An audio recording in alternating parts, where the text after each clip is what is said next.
ભરૂચની ઝઘડિયા જીઆઈડીસીમાં આઈશર ટેમ્પો પલટી મારતા 30થી વધુ કામદારોને થઈ ઈજા. આરતી કંપનીમાંથી કોન્ટ્રાક્ટના કામદારોને પરત લાવતા થયો અકસ્માત.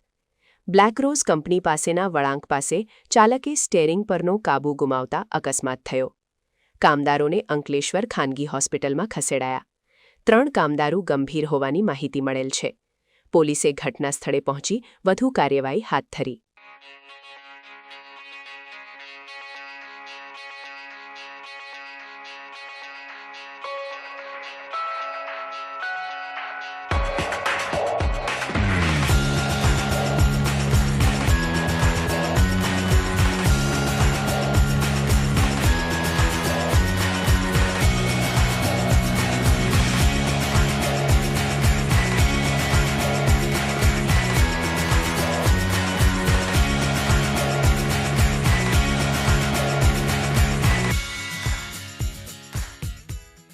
સમાચારની અવનવી અપડેટ જોતા રહો નિખરતા ગુજરાત ન્યૂઝ સાથે. નિખરતા ગુજરાત ન્યૂઝને લાઇક, શેર, સબસ્ક્રાઇબ કરો અને બેલ આઇકન દબાવીને સમાચારની ઝડપી માહિતી મેળવો.